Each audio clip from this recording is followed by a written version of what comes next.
Mayong adlaw kanatong tanan maigsuon. Pagka anindot nga niya kita karon sa presensya sa Dios. Usa ka lisod ang pagtuo sa mga butang nga dili nato makita. Lisod gyud nato katuohan. Sa panahon sa kalisod o kagutom kasagaran, lisod kaayo ang pagtuo sa mga butang nga daw imposible. Kini ang atong makita sa istorya sa atong pagbasahon ug pagatun-an karon sa 2 Hari Kapitulo 7 nga akong giuluhan ang sala sa dili pagtuo. Basahon nato mga igsoon kining bersikuloha og atong pangayuon sa Dios ang maong mensahe alang sa pagtubo sa atong pagsalig pagtuo diha kaniya og pagpanginabuhi nga balaan matarong sa iyang presensya. Nagaingon na igsoon 2 Kings chapter 7 verse 19.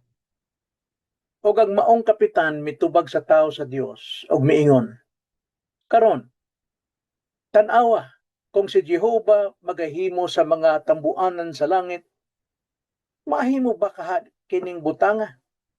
Og siya miingon, aniya karon ikaw makakita ni ana sa imong mga mata apan dili ka makakaon niini. Kini ang pulong sa Dios o mag-ampo ta maigsoon. Amahan namong langit nun balaan og gamhanan.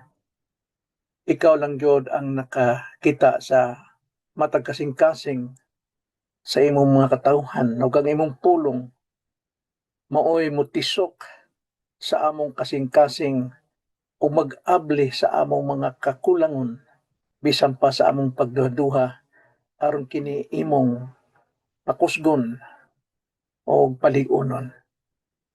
Hinaut pa ang pulong nimo mo'y makahatag ka na mong kalig-on karon. Kining among pag-ampo niya lamang sa ngalan sa Ginoong Kristo. Amen.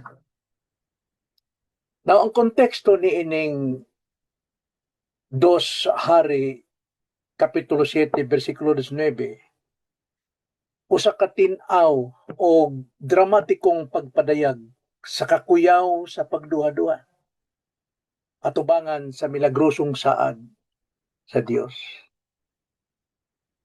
Ang talata nga 2 Hari 7:19 nagsaysay bahin sa usa ka opisyal sa hari, usa ka kapitan o usa kini ka pagbalik-tanaw sa usa ka prophetic judgment nga gipahayag daan. Nagsugod ang Kapitulo 7 pinaagi sa paghulagway sa grabing kagutom sa syudad sa Samaria tungod sa paglikos sa mga kasundaluhan sa Syria. Ang kahimtang hilabihan ka desperado nga ang mga tao, ang mga ginikanan niining lugar nangakaon sa ilang mga kaugalingong mga anak. Mabasa nato na sa 2 Hari Kapitulo 6 versikulo 24 ngadto 30.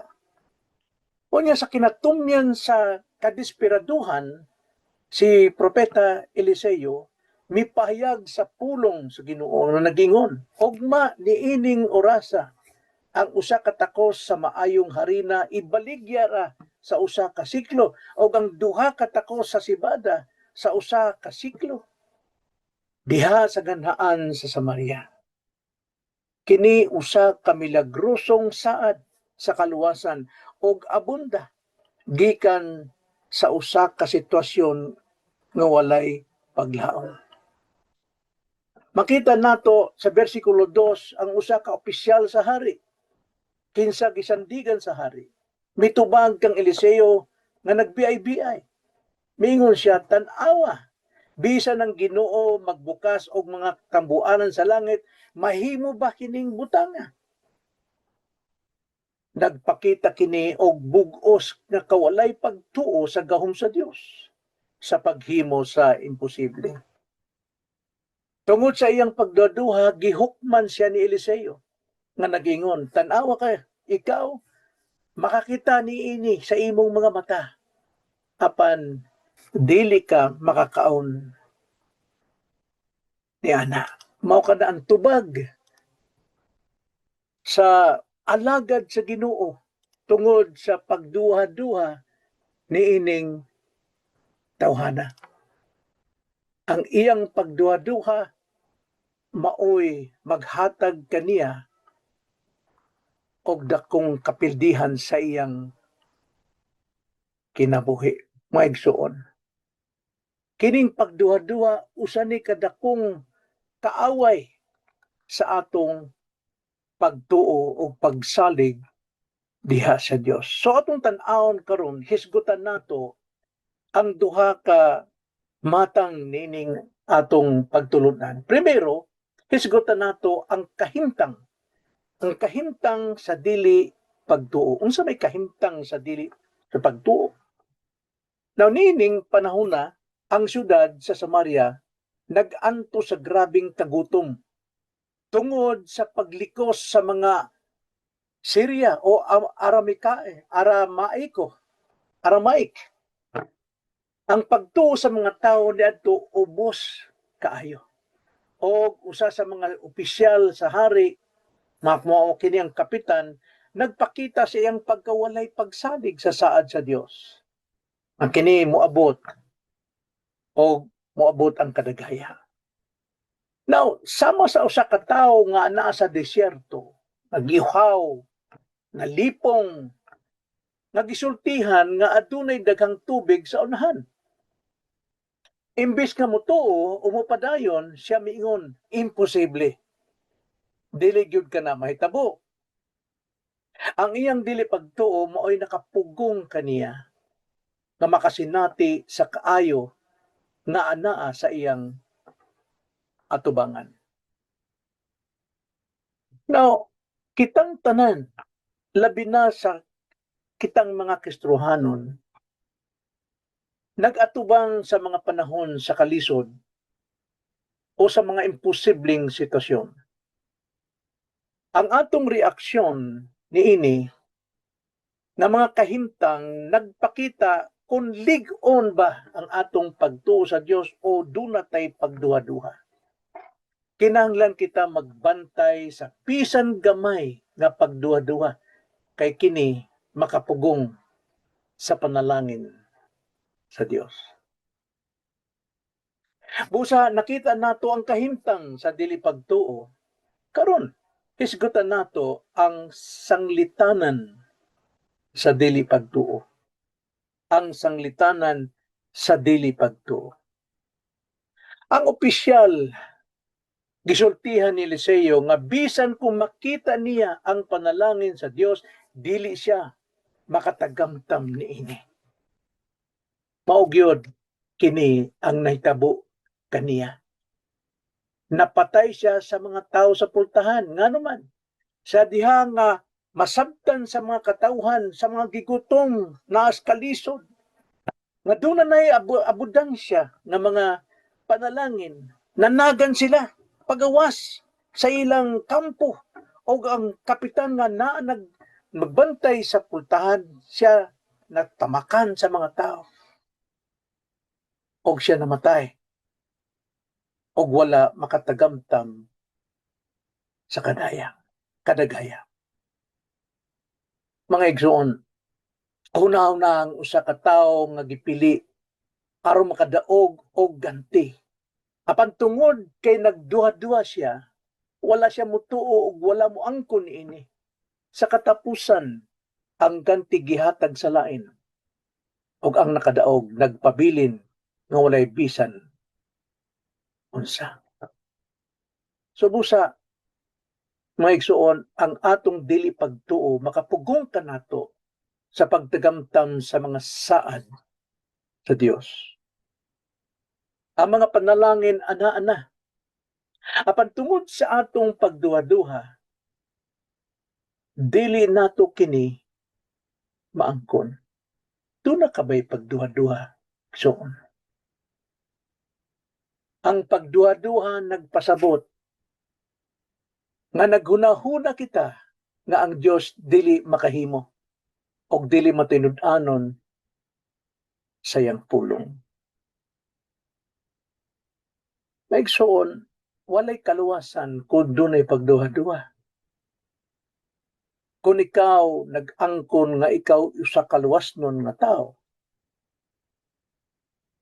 kung ang kaluwasan usa ka milagro pinaagi lamang sa gugma sa Dios ug sa iyang kaluoy, kadakong kaluoy kanato nga atong gisaligan ang mga butang pakaha sa atong kinabuhi. So unsa may makuha natong leksyon ni Maigsoon? Atong tagaan og leksyon tulo. Primero, ang dili pagtuo usa ka sala. Sala ang dili pagtuo. Tungod kay kini usa ka pag-atake sa kinaiya sa Dios. Kini nag-ingon nga ang Dios bakakon o dili makahimo sa imong gagmay mga kinahanglanon. Nagtuo ba ta nga ang Dios bakakon? Dili nato nakatuuhan kundi ato siyang saligan. So timan ni ang dili pagtuo sama sa pagduha-duha usa ka sala. Ikaduhang leksyon, ang pagsalig sa mga saad sa Dios mao ang Yahweh aron masinati ang iyang mga panalangin. Bisan unsa ka pa imposible ang atong kahimtang, ang atong pagtuo mao ang tulay padulong sa kaluwasan sa atong mga kahimtang. Isip Kristohanon.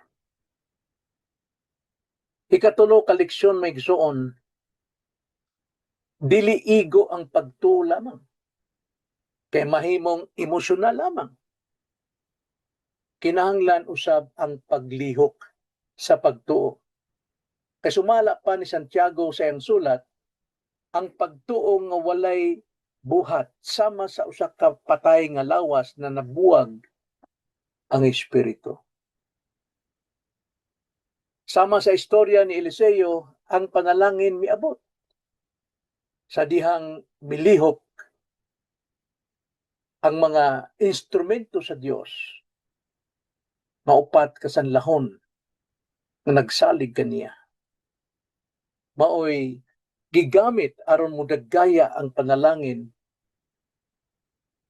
sa niadtong panahon. So, kinahanglan gyud nga atong pagtuo dunay paglihok. Dili ta sama ni Juan Tamad sa istorya pa, na nagtuo siya nga makakaon siya og bayabas, naghigda siya naghangad nanganga, kay nagtuo siya nga kanang bayabasa iyang makaon. Apan wala gyud siya makakaon kay wala niya kabuta, walay lihok. So sa katapusang hagit maigsuon, bisan unsang butang ang imong giatubang karon, financial man, sakit man, taminga man, ayaw tuguti ngang pagduha-duha mao mo papagtibabaw inong dumi ang mga saad sa Dios, salig nga siya makahimo sa bisan unsa kay tungod Dios siya. Hinaot nga kini nga mga kamatuoran magdasig kanato magpadayon sa pagtuo ug magtubo sa pagtuo bisan pa sa kalisod. Amen. Magampo ta maigsoon.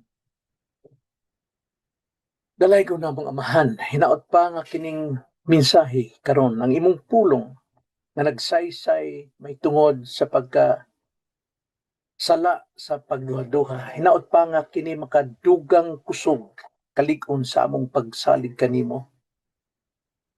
Na magpadayon kami sa paglihok sa pagtuo sa imong mga saad. Ang kinahanglan buhaton namo ang ngayan diha sa imong atubangan. Kining among pagsalig ug pasalamat sa ngalan sa Ginoong Kristo. Amen.